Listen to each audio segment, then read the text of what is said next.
Assalamualaikum warahmatullahi wabarakatuh. Perkenalkan, nama saya Adelia Makfirahapati dengan NIM 2402009500070 dari kelas PTIKC 2024. Nah, di sini saya akan membahas beberapa materi pada mata kuliah teori bahasa dan otomata. Nah, untuk materi pertama yaitu terkait ekivalensi NFA dengan EMUV ke NFA tanpa EMUV. Artinya, di sini kita akan membuat NFA tanpa EMUV dari NFA dengan EMUV yang ekivalen.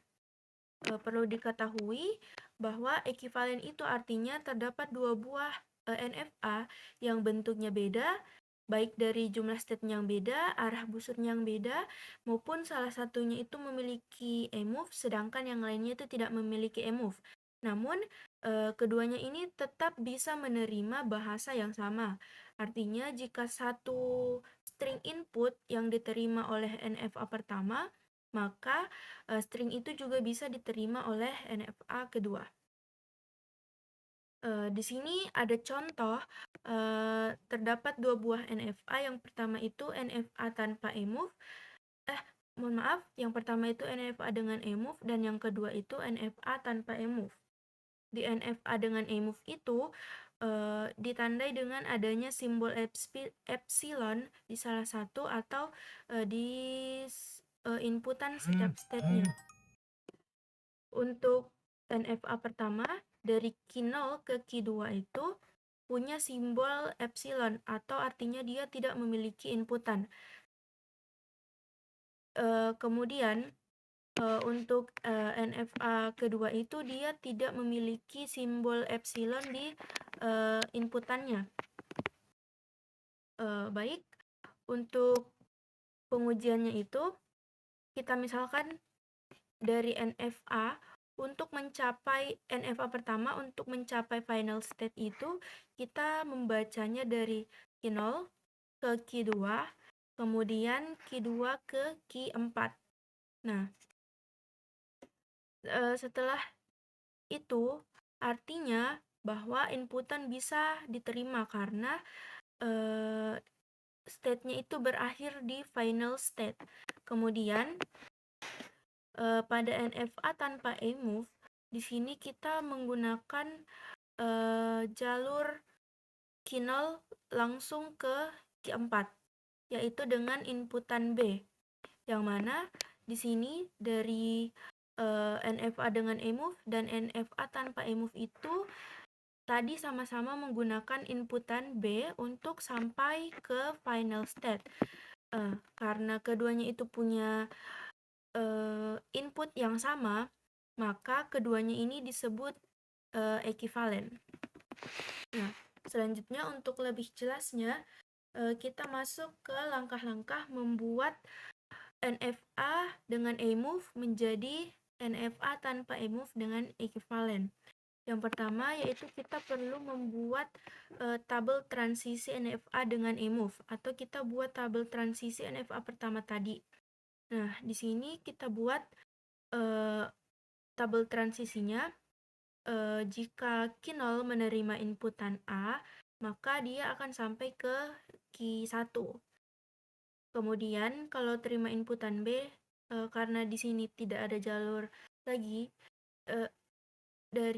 karena Q0 ini tidak menerima inputan B, maka di sini ditulis 0 atau inputan kosong.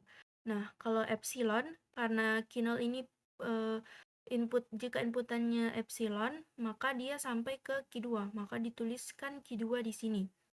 Kemudian untuk Q1, apabila dia menerima inputan A, maka dia tidak punya hasil atau tidak kemana-mana. Kemudian begitu juga jika menerima inputan B, dan begitu juga jika menerima inputan epsilon. Selanjutnya, untuk Q2 ini jika dia menerima inputan A, maka dia sampai ke Q3, dan jika dia menerima inputan B, maka dia akan sampai ke Q4. Tapi jika dia menerima inputan kosong atau epsilon, dia di sini himpunan kosong. Nah, selanjutnya Begitupun untuk key lainnya.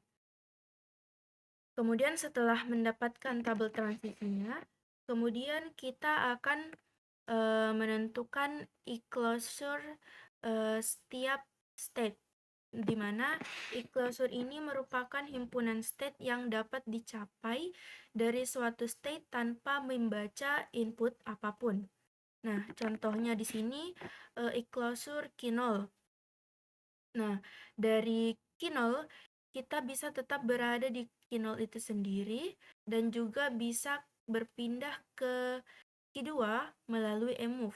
Sehingga e-closure untuk key0 itu adalah key0 dan key2. Nah, untuk key1 karena dia tidak ada move, maka untuk e-closure-nya itu sama dengan key1 atau dirinya sendiri. Begitu juga dengan key2 hingga key4. Karena tidak memiliki epsilon tambahan atau tidak memiliki transisi epsilon tambahan, maka closure-nya itu hanya dirinya sendiri. Untuk langkah selanjutnya yaitu langkah ketiga. Di sini kita akan mencari delta action atau transisi baru dengan rumus yaitu delta action dari state key dengan input sama dengan e-closure dari hasil transisi e-closure key terhadap inputan tersebut. Mungkin untuk lebih jelasnya kita langsung saja pada contoh. Di sini yang pertama untuk mencari delta action key0 dengan inputan A. Di sini diketahui tadi bahwa e-closure untuk key0 itu adalah key2. Di sini e-closure untuk key0 itu adalah key2 dan key0 dan key2. Maka di sini ditulis e-closure key0 diganti menjadi key0 key2, inputan A.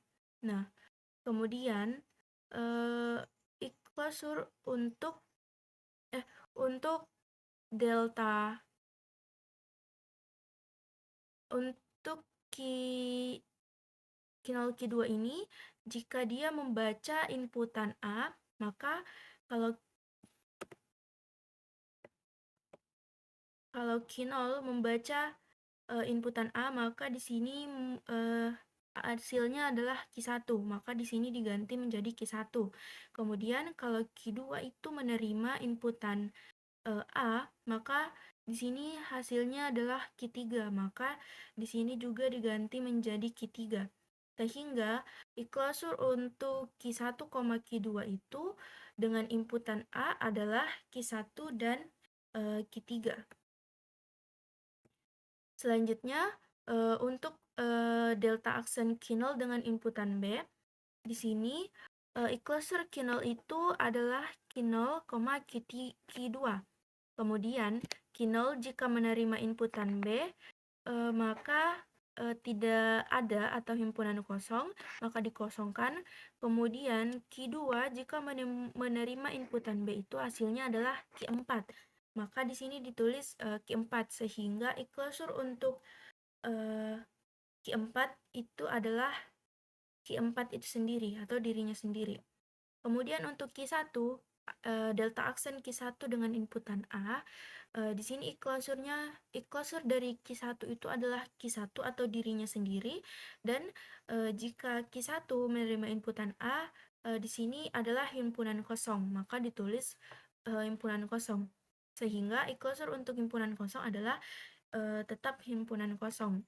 Selanjutnya untuk key1 delta action key1 dengan inputan B, di sini e-closure untuk key1 adalah key1, kemudian apabila key1 menerima inputan B juga himpunan kosong, maka e-closure untuk himpunan kosong adalah tetap himpunan kosong. Kemudian untuk key2, di sini e-closure key2 itu adalah key2 atau dirinya sendiri. Kemudian jika key2 menerima inputan A, maka hasilnya adalah key3. Maka di sini ditulis key3 atau delta action key2 dengan inputan A hasilnya adalah key3. Selanjutnya key2 dengan inputan B, Equalizer Q2 itu tetap dirinya sendiri atau tetap Q2, dan ketika Q2 menerima inputan B, hasilnya adalah Q4, sehingga delta aksen Q2, B adalah Q4. Selanjutnya, untuk Q3, Q3 menerima inputan A. Di sini equalizer Q3 itu adalah Q3 atau dirinya sendiri, maka ditulis kosong. Mohon maaf, maka ditulis equalizer Q3. Nah, kemudian Q3 menerima inputan A itu himpunan kosong, maka equalizer himpunan kosong adalah kosong. Nah, selanjutnya untuk Q3 dengan inputan B, equalizer Q3 itu tetap Q3, dan apabila menerima inputan B juga himpunan kosong, maka hasilnya adalah himpunan kosong. Selanjutnya untuk delta aksen Q4 dengan inputan A, equalizer dari Q4 itu adalah Q4, dan apabila dia menerima inputan A, hasilnya adalah himpunan kosong, maka equalizer dari himpunan kosong itu adalah himpunan kosong. Selanjutnya yang terakhir untuk delta aksen Q4 dengan inputan B, equalizer untuk Q4 itu tetap Q4, dan jika Q4 menerima inputan B, maka hasilnya juga himpunan kosong, sehingga equalizer untuk himpunan kosong adalah himpunan kosong. Nah, selanjutnya setelah kita mencari seluruh equalizer setiap state dan mencari delta aksennya, maka langkah selanjutnya itu kita akan membuat tabel transisi dan diagram NFA tanpa EMOV dari hasil langkah keempat. Nah, semua hasil delta aksen tadi itu akan dicatat kembali pada tabel transisi ini. Pada tabel transisi yang pada gambar. Kemudian di sini juga kita juga membuat diagram NFA yang baru dari hasil pada langkah ketiga. Nah, di sini kita bisa menentukan final state, di mana final state-nya itu merupakan final state awal pada NFA awal tadi ditambah dengan state yang equalizer-nya itu mengandung final state lama. Artinya, jika equalizer suatu state mengandung final state lama, maka state tersebut itu juga harus dijadikan final state yang baru, sehingga tujuannya yaitu agar bahasa yang diterima itu tetap sama. Nah, pada gambar, pada tabel transisi dan diagram baru, karena sebelumnya Q4 ini merupakan final state lama, maka kita cari di tabel state mana saja yang di dalamnya itu mengandung Q4. Nah, di sini bisa dilihat bahwa yang mengandung Q4 itu adalah Q0 dan Q2. Dan bisa dilihat pada diagram bahwa apabila dari Q0 menerima inputan B, maka dia akan berakhir di final state atau Q4, dan dari Q2 jika menerima inputan B, maka dia juga akan berakhir di final state atau di Q4. Nah, karena kedua otomata karena ketika diuji pada NFA tanpa EMOV, hasil konversi string yang sama tetap diterima, yaitu tetap inputan B dari Q0 ke Q4, Q2 ke Q4, maupun dari awal tadi Q0 ke Q2 kemudian Q4. Artinya kedua automata ini tetap ekivalen. Jadi kedua NFA ini tetap bisa diterima. Nah, sehingga kesimpulannya bahwa setiap NFA dengan EMOV itu dapat diubah menjadi NFA tanpa EMOV yang tetap bisa menerima bahasa yang sama, yang mana inilah yang disebut dengan ekivalen. Sehingga walaupun bentuk diagramnya itu berubah, tapi fungsi penerimaan bahasanya itu tetap sama, atau bahasa yang diterimanya itu tetap sama. Baik, mungkin sekian untuk materi ekivalensi. Selanjutnya kita masuk pada materi yang kedua. Nah, selanjutnya kita masuk pada materi kedua, yaitu Finite State Transducer atau FST, di mana di sini kita akan fokus pada Moore Machine. Sebelumnya, sebelum masuk ke FST, kita perlu mengingat kembali terkait dengan finite state automata, di mana FSA ini dia identik dengan dua hal, yaitu ada inputan dan ada output.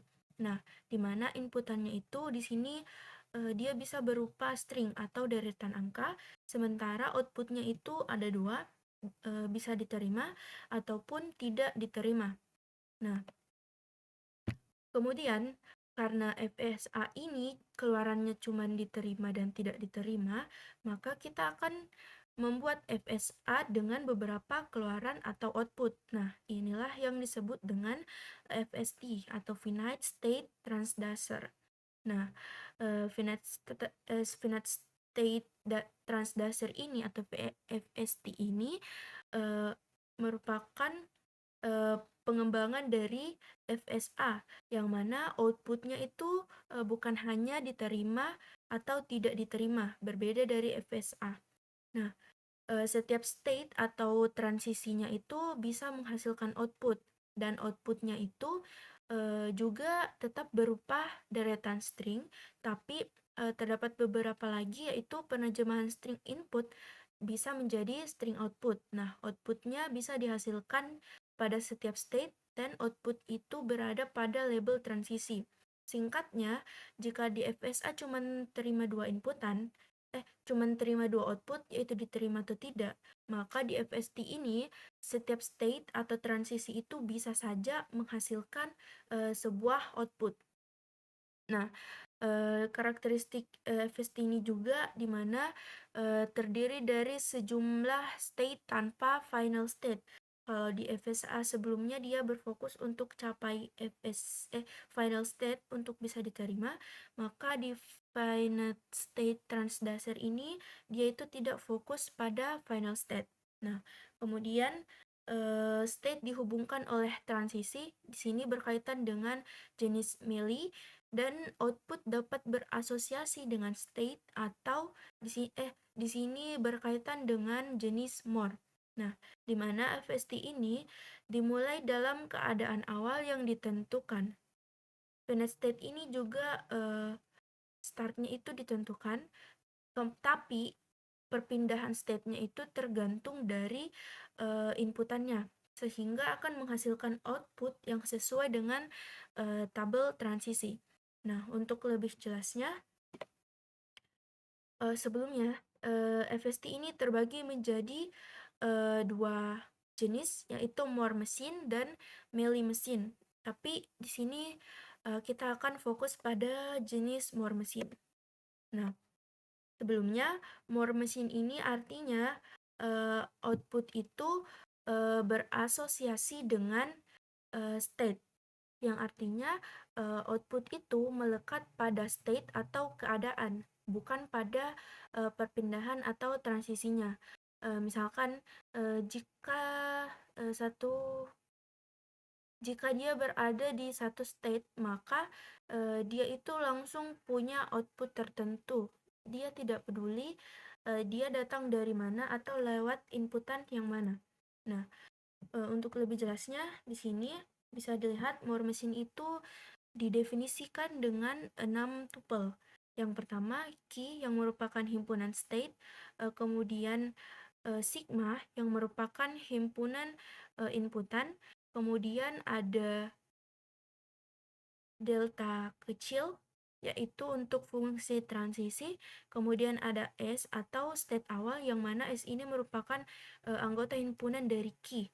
Kemudian ada delta besar yang merupakan output, dan yang terakhir ada lambda yang merupakan fungsi output. Nah, lebih jelasnya di sini kita masuk pada contoh, yaitu contoh mesin Moore untuk menghasilkan komplement dari nilai binar yang diinputkan. Nah, di sini fungsi transisinya itu Q0, 0, atau jika Q0 menerima inputan 0, maka hasilnya Q1. Q0 menerima inputan 1, maka akan ke Q2. Q1, 0 akan menerima menjadi Q1. Q1, 1 menjadi Q2. Q2 menjadi Q2, 0 menjadi Q1 dan Q2, 1 menjadi Q2. Nah, ini untuk diagramnya. Nah, di sini input stringnya itu pada state awal yaitu Q0 di sini dengan inputan 0. Di sini Q0 dengan inputan 0. Nah, Q0 dengan inputan 0 itu akan mengarah ke Q1. Akan mengarah ke Q1. Nah, di sini Q0 dengan inputan 0 itu akan mengarah ke Q1.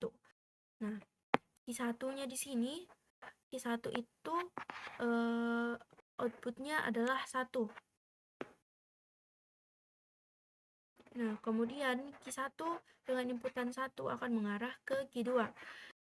Kemudian Q0 dengan inputan 1 mengarah ke Q2 juga. Kemudian Q1 dengan inputan 0 akan mengarah ke Q1. Q2 dengan inputan 1 mengarah ke Q2. Dan Q2 dengan inputan 0 akan mengarah ke Q1. Nah, sini untuk lebih jelasnya, sini fungsi transisinya yaitu Q0.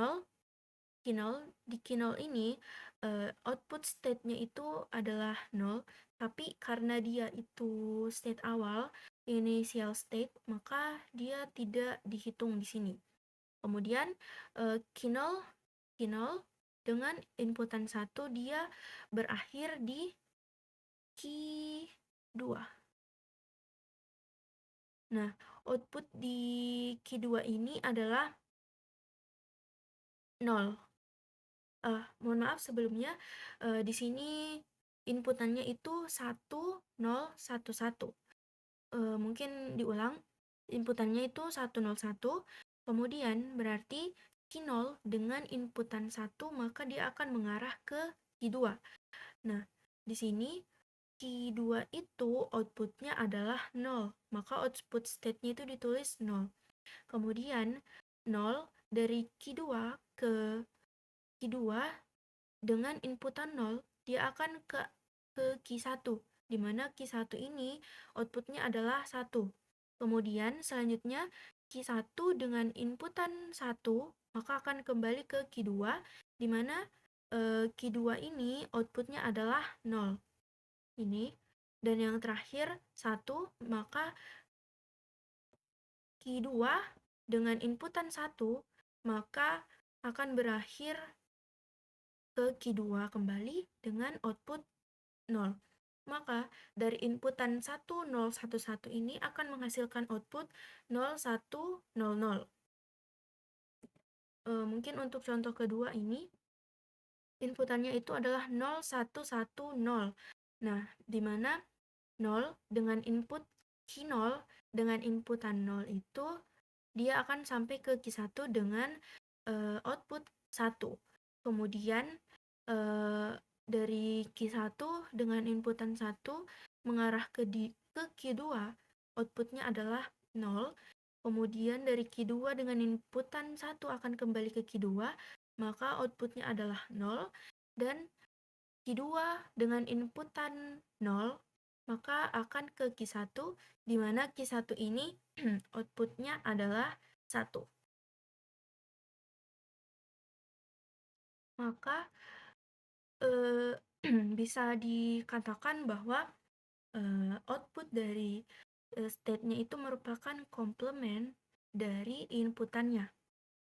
Maka dari kedua contoh ini, kita bisa ambil kesimpulan bahwa output dari FST ini merupakan komplement dari inputannya. Karena tadi komplement itu merupakan kebalikan nilainya. Nah, karena tadi di inputan 1011 hasilnya adalah 0100, itu merupakan kebalikannya kan.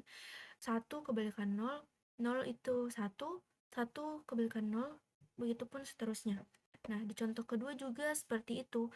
0 kebalikan dari 1, maka 0110 itu outputnya adalah 1001 atau komplementnya.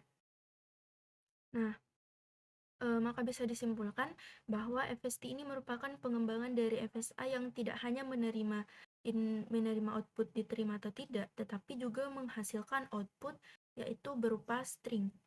Nah, di mana jika pada jenis more machine itu dapat menghasilkan output yang berasosiasi dengan state, yang artinya setiap state itu memiliki output sendiri, dan di mana FST ini digunakan untuk menerjemahkan atau mengolah string input menjadi string output.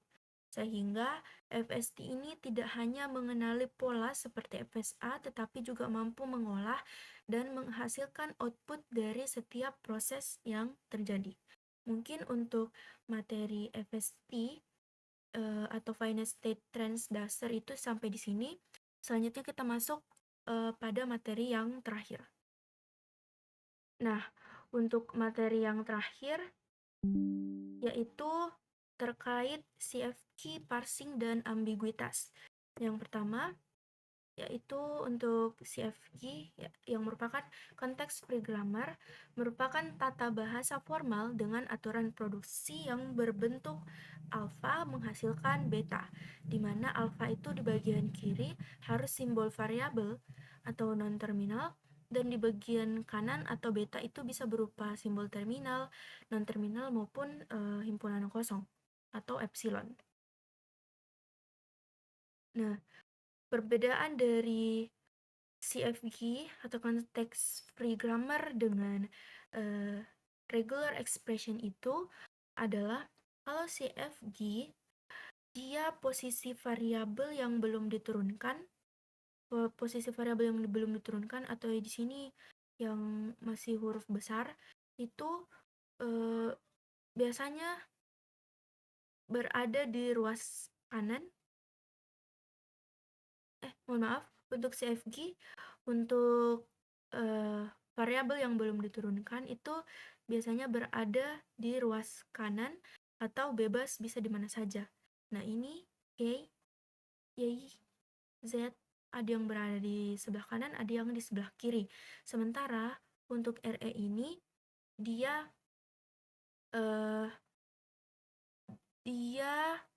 simbol variabel yang belum diturunkannya itu harus berada di ujung kiri atau di ujung kanan.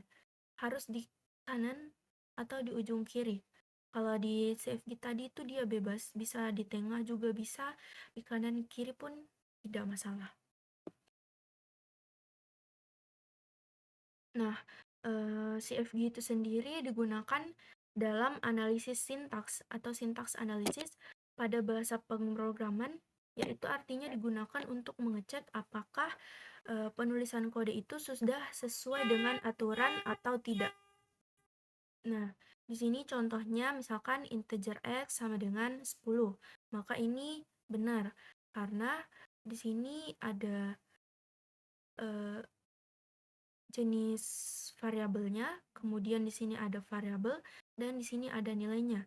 Tapi jika kita ubah, dia dibalik jadi variabel dulu, kemudian jenisnya, kemudian nilainya, maka ini akan dibaca salah atau syntax error. Baik, selanjutnya kita masuk pada parsing, di mana parsing itu identik dengan pohon. Nah, di mana parsing ini merupakan proses penurunan dari simbol variabel menjadi simbol terminal sampai terbentuk suatu string. Nah, parsing itu akan menggambarkan bagaimana suatu string itu dibentuk dari aturan produksi sehingga bisa dikatakan ini menggambarkan bagaimana simbol variabel diturunkan terus-menerus sampai menjadi satu simbol terminal semua.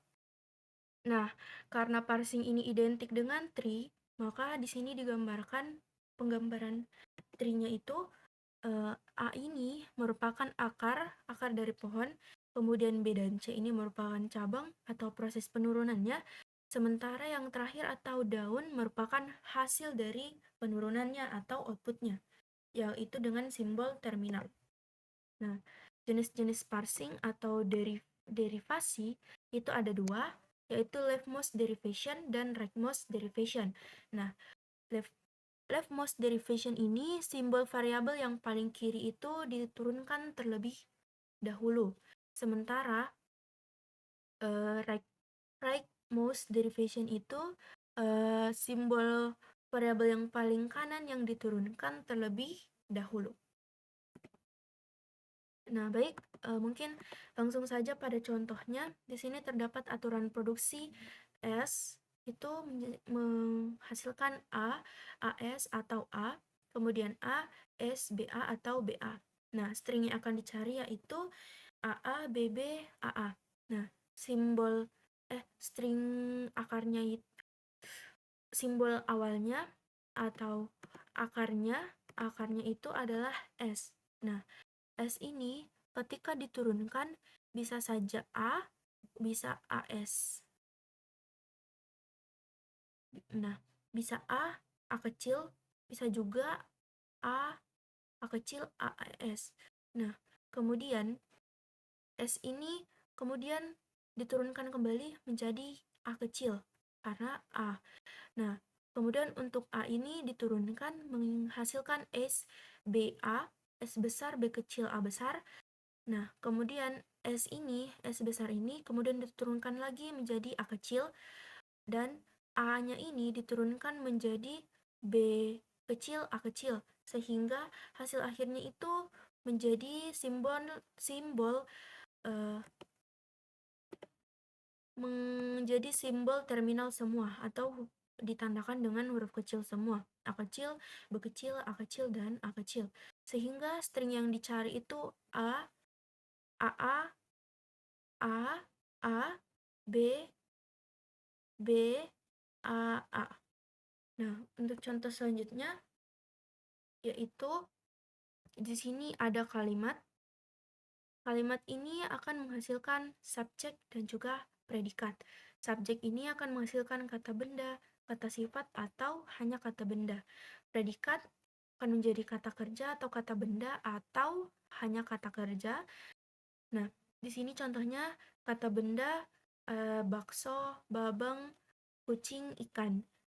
Kata sifatnya tampan, lucu, dan kata kerjanya itu makan atau beli. Nah, kalimat yang dapat dibangkitkan itu karena kalimat ini merupakan akar, maka dia paling atas. Jika diturunkan akan menjadi subjek dan predikat. Nah, kemudian subjek jika diturunkan akan menghasilkan kata benda atau kata sifat. Kata benda jika diturunkan maka dari string awal kata bendanya maka akan menghasilkan babang. Di sini babang. Kemudian kata sifatnya yaitu tampan. Nah, untuk predikat jika diturunkan akan ada kata kerja dan kata benda. Kata kerjanya yaitu makan, dan kata bendanya adalah bakso. Sehingga string yang dihasilkan itu babang tampan makan bakso. Nah, untuk penurunan lainnya, kalimat yang bisa dihasilkan itu ada banyak ya. Di sini ada beberapa. Tapi kita harus kembali pada logika bahwa sintaks itu atau yang diturunkan itu merupakan struktur kalimat yang benar. Tapi kita harus kembali pada semantik yang mana merupakan apakah maknanya itu masuk akal atau tidak. Nah, contohnya di sini, babang tampan makan bakso. Ini masih masuk akal. Jadi semantiknya masih terpenuhi, sintaksnya terpenuhi. Tapi pada contoh keempat, ikan lucu makan kucing. Nah, ini secara sintaks itu terpenuhi, tapi secara semantik itu dia tidak masuk akal, maka semantiknya itu tidak terpenuhi. Sehingga di dalam kompilasi, maka kita yang pertama lakukan adalah cek dulu sintaksnya, kemudian setelah itu kita ceklah semantiknya.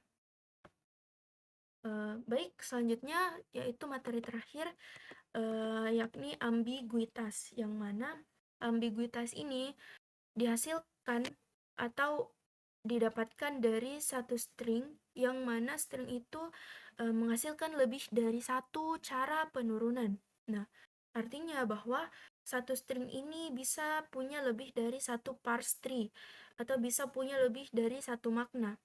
Sehingga satu string ini bisa diturunkan dengan dua aturan berbeda, tapi hasil akhirnya itu sama. Nah, ini yang dikatakan dengan ambiguitas. Nah, langsung saja pada contoh. Di sini ada aturan produksi S menghasilkan A atau B, kemudian A besar ini menghasilkan A kecil, kemudian B besar itu akan menghasilkan A kecil juga. Nah, sementara string yang dicari yaitu A kecil. Nah, kalau diturunkan dari S itu menghasilkan A besar, kemudian A besar ini menghasilkan A kecil. Nah, kemudian cara kedua, S besar ini diturunkan menghasilkan B besar, dan B besar jika diturunkan akan menghasilkan A kecil. Nah, dari dua cara ini, jika menggunakan S besar, A besar menghasilkan A kecil, dan S besar, B besar menghasilkan A kecil. Dua cara ini caranya beda, tapi string yang dicari atau string yang didapatkan itu tetap sama atau A kecil. Nah, dari diagram ini, tree sederhana ini bisa dilihat tree pertama S diturunkan ke A menghasilkan A kecil. S diturunkan ke B juga menghasilkan A kecil. Nah, ini kan dua tree ya, tree 1, tree 2. Tapi hasilnya itu tetap sama, maka ini bisa dikatakan ambigu atau ambiguitas. Sehingga jika dalam suatu aturan produksi terdapat lebih dari satu cara untuk membentuk string yang sama, maka string tersebut atau grammar tersebut bisa disebut ambigu. Mungkin hanya itu yang bisa saya jelaskan terkait materi ekivalen, FST, dan juga CFG tree dan ambiguitas. Kurang lebihnya mohon dimaafkan. Wassalamualaikum warahmatullahi wabarakatuh.